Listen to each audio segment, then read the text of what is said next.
По величественным просторам Монголии, где обширное разнотравье лугов переходит в бесконечные холмистые пустоши, бродят табуны диких лошадей. Они не знают ни привязи, ни изгороди и свободно пасутся в засушливых, продуваемых ветрами степях. Они выглядят как символ свободы, однако эти монгольские кони не вполне дикие. Они потомки одомашненных лошадей, возможно, тех самых, которых приручили воины Чингисхана в 13 веке. Но есть среди них одна, истинно дикая, неподвластную человеку лошадь. Она никогда не знала седла, никогда не была приручена и по сей день остается последним настоящим представителем своего рода. Это лошадь Пржевальского. Ныне она остается единственной в мире по-настоящему дикой представительницей своего вида. Когда русский исследователь и путешественник Николай Пржевальский находился с экспедицией в Китае в конце 19 века, ему подарили череп и шкуру лошади.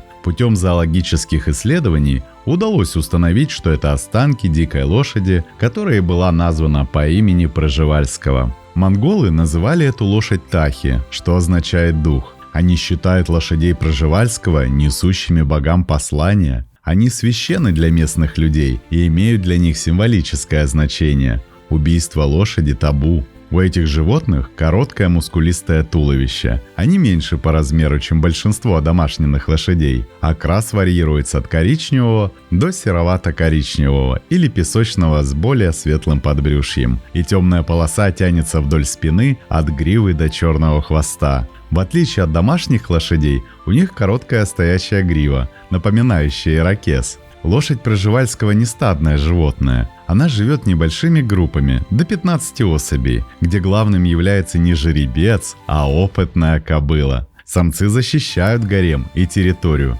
но не командуют. Эти лошади очень осторожны, недоверчивы и не дают человеку приближаться. До сих пор не вполне ясно, следует ли считать лошадь Пржевальского отдельным видом, отличным от домашней лошади. Хотя в отличие от домашних лошадей, которые тысячелетиями отбирались за послушание, лошадь Пржевальского осталась дикой. У нее крайне высокий уровень тревожности и агрессивная защитная реакция. Попытки приручения проваливались, такие лошади никогда не становились послушными и всегда оставались независимыми и недоверчивыми к человеку. В октябре 2015 года Людовик Орландо из Университета Копенгагена в Дании и его коллеги опубликовали научный труд, в котором доказывают, что между лошадью Пржевальского и одомашненными лошадьми существуют значительные различия в генах, которые управляют обменом веществ в организме, сокращением мышц, размножением и поведением. Исследователи из названной по имени руководителя группы Орландо изучили генные цепочки 11 ныне живущих лошадей Пржевальского, которые представляют все наследственные линии, а также образцы, относящиеся к периоду с 1878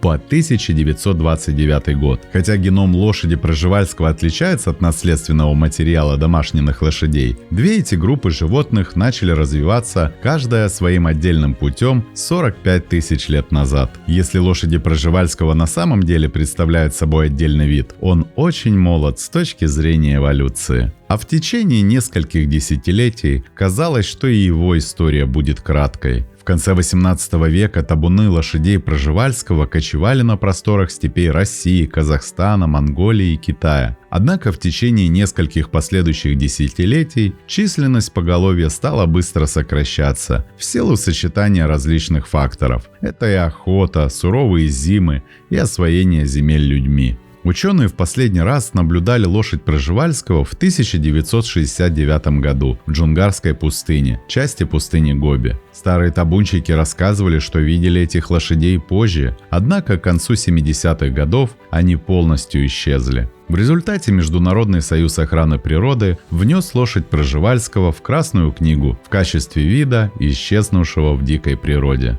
Все оставшиеся лошади Пржевальского к этому времени жили в зоопарках. В 1950 году таких животных насчитывалось всего 12. Но в результате эффективной программы по разведению их в неволе численность поголовья удалось довести примерно до 1500 особей к началу 90-х. После того, как выживание вида было гарантировано, ученые занялись проблемой возвращения его в естественную свободную среду. В 1994 году были предприняты две попытки реинтродукции лошадей в дикую природу в урочище Тайхин-Тале национального парка в Джунгарской Гоби и в национальном парке Хустай-Нуру в Монголии. В последнее время лошадей реинтродуцировали в природу в других регионах Монголии, а также в Казахстане, России, Венгрии и Китае. Однако самая большая опасность для лошадей Пржевальского грозила им изнутри. Угроза таится в их собственной ДНК. У лошади Пржевальского 66 хромосом, тогда как у домашней лошади 64. Несмотря на это, их гибриды жизнеспособны и могут быть плодовитыми. Это довольно необычный случай, так как разное количество хромосом часто делает межвидовые гибриды бесплодными. Обычно они имеют 65 хромосом и сочетают признаки обоих родителей. Внешне такие животные напоминают лошадь Пржевальского, но могут быть крупнее и с более сглаженными чертами, характерными для домашних лошадей. Они часто сохраняют крепкое телосложение, стоячую гриву и типичный для диких предков окрас. Поведенческие гибриды могут быть менее управляемые, чем домашние лошади. И все-таки это означает, что они рискуют оказаться на грани исчезновения в процессе гибридизации, спариваясь с домашними лошадьми. И этот процесс уже начался. Когда в конце 19 века зоопарки начали приобретать жеребят лошади Пржевальского, их сопровождали домашние монгольские кобылы, выступавшие в роли кормилиц. Многие убеждены, что самый знаменитый представитель вида по кличке Теодор происходил от одной такой домашней кобылы и жеребца Пржевальского. Наряду с другими генетическими исследованиями, опыт показал, что между двумя популяциями имел место межвидовой интербридинг, то есть скрещивание даже после того, как люди одомашнили лошадей примерно 5500 лет назад. Однако проверенные тесты показали, что они скрещивались не так активно, как люди думали раньше. Только некоторые из ныне живущих лошадей Пржевальского являются помесями. Еще одна серьезная проблема, касающаяся лошадей Пржевальского,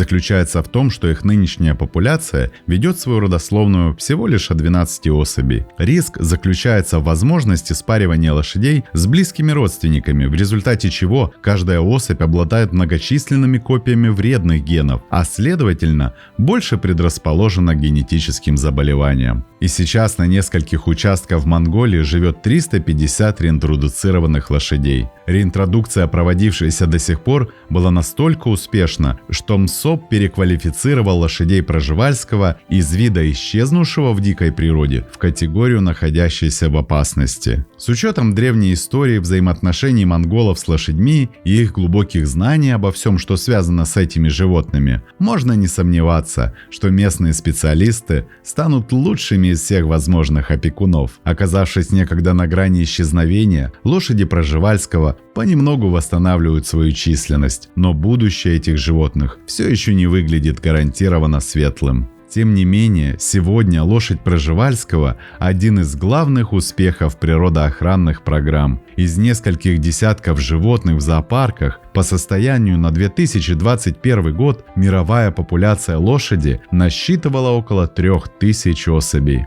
В Монголии, на исторической родине этих лошадей, их численность достигла 940 особей, что является самой крупной популяцией в мире. И теперь эти доисторические лошадки снова свободно скачут по степям. Они несутся вперед, будто хотят догнать время, которое когда-то забрало ее с этих просторов. В глазах ее нет страха, лишь осознание своей силы и неотъемлемого права принадлежать этим бескрайним землям.